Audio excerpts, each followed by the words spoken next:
আজকের এই ভিডিওতে দেখব যে কোনো ডকুমেন্টের মাধ্যমে আপনাদের নিজের অ্যাড্রেসটা আধার কার্ডে যেটা আছে সেটা পরিবর্তন কিভাবে করতে পারবেন।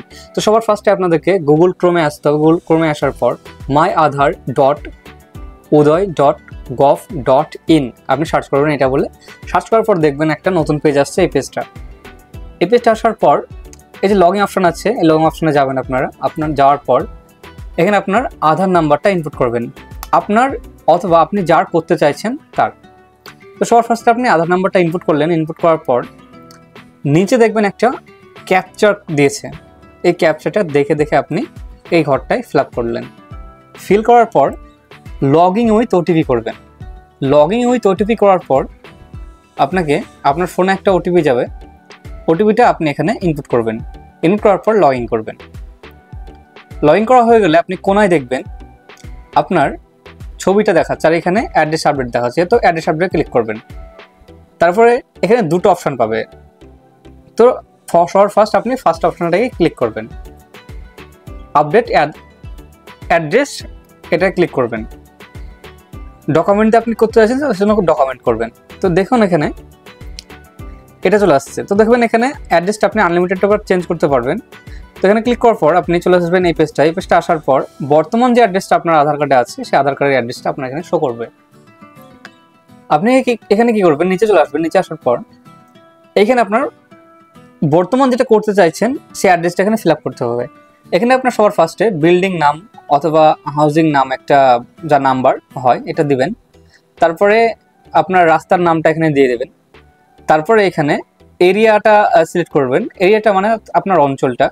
তারপরে আপনার এখানে ল্যান্ডমার্ক দেবেন, মানে আশেপাশে যদি কোনো একটা পরিচিত কিছু থাকে, যেমন নিয়ার পোস্ট অফিস, নিয়ার কোনো একটা বড় মসজিদ বা মন্দির যদি থাকে, তাহলে এটা ল্যান্ডমার্কের জায়গায় ঠিকঠাকভাবে বসিয়ে দেবেন। বসিয়ে দেওয়ার পর দেখবেন এখানে আরও কয়েকটা অপশান আছে। তো আপনি ল্যান্ডমার্কটা ঠিকঠাকভাবে ভালো করে বসাবেন। তারপরে নিচে চলে আসবেন। নিচে আসার পর দেখবেন আপনার পিনকোড, আপনার এরিয়ার যে পিনকোডটা আছে সেই পিনকোডটাও কিন্তু এখানে চাইছে। তো আপনার সবার ফার্স্ট আপনি এখানে পিনকোডটা বসিয়ে দেবেন, যেটা আপনার পিনকোড, আপনার আধার কার্ডে যেটা বসাতে চাইছেন বা যেই স্থানে আপনি ট্রান্সফার হচ্ছেন সেখানে এটা আধার নাম্বারটা ইনপুট করলেন। আধার নাম্বারটা ইনপুট করা হয়ে গেলে আপনার এখানে স্টেটটা সিলেক্ট করতে হবে। তো আপনি স্টেটটা সিলেক্ট করে নেবেন। যদি আপনি ওয়েস্ট বেঙ্গল থেকে দেখে থাকেন তো ওয়েস্ট বেঙ্গল সিলেক্ট করবেন। আদার্স যদি কোনো স্টেট থেকে হয় তাহলে আদার্স করবেন। তারপরে এখানে আপনার এগুলো সিলেক্ট করা হয়ে গেলে দেখবেন আপনার নিচে দেখবেন এখানে আসবেন, আগে পিনকোডটা সিলেক্ট হবে। পিনকোডটা সিলেক্ট হলে কিন্তু সমস্যাটা হয়ে যাবে। আর সাইডে দেখবেন আপনার বাংলাটা শো করবে। আপনি এগুলো সিলেক্ট করবেন, বাংলাটা শো করবে। যদি বাংলা ভুল দেখায় আপনি কিবোর্ড আছে, কিবোর্ড দিয়ে কিন্তু এটা কারেকশন করতে পারেন। এগুলো কিবোর্ড, এই কিবোর্ড দিয়ে আপনি কারেকশন করতে পারেন। তো আপনি দেখুন এই কিবোর্ডে যদি ক্লিক করেন তাহলে দেখবেন বাংলা কিবোর্ড আপনার ওপেন হয়ে যাবে, যেটা আপনি ম্যানুয়ালি এটা ঠিক করতে পারেন। তারপরে আপনি নিচে চলে আসবেন। নিচে আসার পরে যে দেখতে পাচ্ছেন ম্যানুয়ালি আপলোড বলে অপশন আছে। তো ম্যানুয়ালি আপলোড, আপনার এখানে ডকুমেন্ট আপলোড করতে হবে। তো ম্যানুয়ালি আপলোড করবেন। ম্যানুয়ালি আপলোড করার পর অ্যাকসেপ্ট করবেন। অ্যাকসেপ্ট করার পর আপনাকে তো আপনি কি কি ডকুমেন্ট এখানে আপলোড করতে পারছেন সেটা দেখুন, বা কেমন হতে হবে এটা একটা বিবরণ দিয়েছে, যেটা আমি এখানে আপনাদের দিয়েছি, যেটা আপনি করতে পারেন, বা আমি তো আপনাদের ক্লিয়ার ভাবে বলে দিচ্ছি। যেমন এখানে বলতে চাইছি যে নথিটি সোজা করে স্ক্যান করতে হবে, লেখাগুলো পৃষ্ঠার সাথে সমান্তরাল হতে হবে, মানে সমানভাবে কিন্তু হতে হবে, এবং মানে আলোটা যেন ঠিকঠাক পড়ে ডকুমেন্টে, কোনো ছায়া বা এগুলো যেন না হয়, ঝাপসা এগুলো যেন না হয়, এগুলাই বলতে চাইছে। এক কথায় আপনি যে ডকুমেন্টটা স্ক্যান করবেন পিডিএফ বা জেপিজি, তো আপনি যেটাই করবেন না কেন আপনি ভালোভাবে স্ক্যান করবেন, এবং স্ক্যান করার পর আপনি ডকুমেন্টটা রেডি করবেন। দেখুন ডকুমেন্টটা মেন এখন হয়ে দাঁড়িয়েছে। ডকুমেন্টটা আপনি যেটাই আপলোড করতে চাইছেন সেটা আগে ভালো করে দিবেন, এবং রঙিন হতে হবে। ঠিক আছে, নথিটি কিন্তু রঙিন করবেন, নাহলে কিন্তু হবে না। ঠিক আছে, তো আপনারা নিচে আসবেন। লেখা এগুলো আপাতত দিয়েছে, লেখাগুলো পরিষ্কার যেন দেখা যায় এসবগুলোই আপাতত দিয়েছে। ঠিক আছে, দাগ আঙুলের ছাপ যেন এগুলো যেন না থাকে এগুলো এখানে বলে দিয়েছে। তো আপনি দেখুন এক কথা এখানে বলতে চাইছে যে ডকুমেন্টটা যেটা আপলোড করবেন আপনি এটা জানে মানে ক্লিয়ার হয় এবং বোঝা যায়।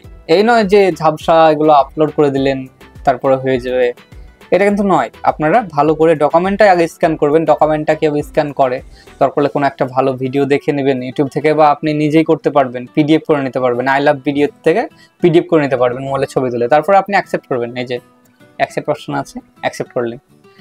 অ্যাকসেপ্ট করার পর আপনাকে এখানে ডকুমেন্ট সিলেক্ট করতে হবে, আপনি কোন ডকুমেন্টটা এখানে আপলোড করতে চাইছেন। তো সবাই হয়তো মেবি ভোটার কার্ডটা আপলোড করবে, আর অন্য ডকুমেন্টও কিন্তু আপনি আপলোড করতে পারেন। দেখবেন এখানে অনেক ডকুমেন্টের অপশন আছে, রেশন কার্ড আছে, এছাড়াও বার্থ সার্টিফিকেট আছে, এছাড়াও অনেক কিছু কিন্তু আপনার এখানে আছে। যেটা আপনি আপলোড করতে চাইছেন সেটা এখানে সিলেক্ট করবেন, যেটা আপনার কাছে আছে, যে ডকুমেন্টটা আপনার আপাতত আপনি ওইটাই সিলেক্ট করবেন। যেমন ভোটার কার্ডটা সবার কাছে থাকে, আপাতত ভোটার কার্ডটাই আমি সিলেক্ট করলাম। আমি যেটা করছি এটা ভোটার কার্ড দিয়ে করবো। তো ভোটার কার্ডটা সিলেক্ট করলাম, আর এই যে সাইডে চলে আসবেন, সাইডে আসার পরে দেখুন সিলেক্ট সাপোর্টিং ডকুমেন্ট। তো আপনার এখানে ডকুমেন্টটা আপনি স্ক্যান করে রাখলেন না, ওই ডকুমেন্টটা আপনি এখানে আপলোড করতে হবে। তো আপনি ডকুমেন্টের জায়গায় ক্লিক করলেন এবং দেখবেন এখানে ডকুমেন্টটা আপনি কোথায় রেখেছেন সেটা এখানে সিলেক্ট করুন। সিলেক্ট করার পর আপনি এই যে নেক্সট অপশন আছে, নেক্সট অপশনে ক্লিক করুন। নেক্সট অপশনে ক্লিক করার পর এখানে আপনার দেখিয়ে দেবে যে আপনি বর্তমান কি এই যে অ্যাড্রেসটা আপনার শো করছে না, এই অ্যাড্রেসটা আপনি কি চেঞ্জ করতে চাইছেন। যদি চেঞ্জ করতে চাই রুলে অপশন আছে, যদি আরও যদি এডিট করতে চান তো আপনার তো এডিট হতে প্রয়োজন হবে না, আপনি সব সিলেক্ট করেছেন, নেক্সট করবেন। নেক্সট হওয়ার পর এই যে একবার ক্লিক করে রিয়াজল পেতে যেতে হবে। দেখবেন এটা 75 টাকা এখন কাটছে, আগে 50 টাকা কাটতো। সবাই বলতে পারেন যে এখন 75 টাকা কাটছে কেন, কারণ হচ্ছে নতুন আপডেট এসছে। আমার অলরেডি ভিডিওতে দেওয়া আছে, একটা ভিডিও দেখে নিতে পারেন কত টাকা কোন এসে লাগছে। তারপর মেক পেমেন্ট করবেন। মেক পেমেন্ট করার পর আপনাকে এখানে কিউআর কোড, ফোনপে, এছাড়াও ডেবিট কার্ড, ক্রেডিট কার্ড, অনেক অপশান কিন্তু আপনি এখানে পেয়ে যাবেন। ঠিক আছে, নেট ব্যাঙ্কিংয়ের অপশনও পাবেন আপনি, যেটা আপনার সুবিধা হবে। সবার ক্ষেত্রে ফোনপে, গুগল পে সুবিধা হবে। তো আপনি ফোনপে, গুগল পে আপনি এখানে সিলেক্ট করে নিলেন। সিলেক্ট করার পর এই যে একটা কিউআর কোড দিল না আপনাকে, এর কিউআর কোডটা আপনি কি করুন, আপনার যে টাকাটা সেটা এখানে কিউআর কোডটা স্ক্যান করার পর ফোনপে অথবা গুগল পের মাধ্যমে পাঠিয়ে দিন। পাঠিয়ে দেওয়ার পর দেখবেন আপনার একটা অ্যাকনোলেজমেন্ট স্লিপ রেডি হয়ে যাবে, যেটা আপনি ডাউনলোড করে একটা প্রিন্ট করে রাখবেন। তো এইবার বলি যে আপনাদের মনে অনেকের কোশ্চেন একটা আছে যে আমরা তো এভাবে করলাম, আমাদের আধার কার্ডটা কত দিনের মধ্যে হবে। তো আপনাদেরকে বলি, আধার কার্ড মিনিমাম 15 থেকে 1 মাসের মধ্যে ম্যাক্সিমাম লোকের হয়ে যায়। কারো কারো ক্ষেত্রে এটা কিন্তু লং প্রসেস চলে যায়, মানে পেন্ডিংয়ে চলে যায়। যেমন হচ্ছে 3 মাস, 2 মাস এরকম কিন্তু উপরে চলে যায়। তো দেখুন বন্ধুরা, এইরকম যদি আপনাদের হয়, মানে লং প্রসেসে চলে যায়, কাজটা হচ্ছে না, পেন্ডিংয়ে পড়ে আছে, আপনি আদার্স কোনো কাজও করতে পারছেন না আধার কার্ড দিয়ে, এরকম যদি কারো হয়ে থাকে তাদেরকে বলবো, কথাটা মন দিয়ে শুনবেন।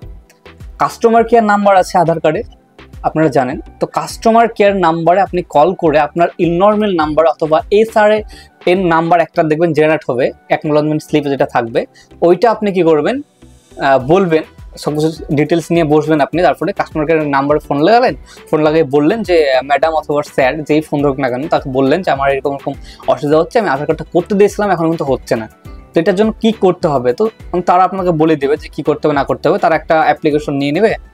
তো তারপরে দেখবেন কিছুদিন পর আধার কার্ডটা আপনার রিজেক্ট অথবা অ্যাপ্রুভ দিয়ে দেবে। তো বেশিরভাগ ক্ষেত্রে কিন্তু অ্যাপ্রুভই দেবে।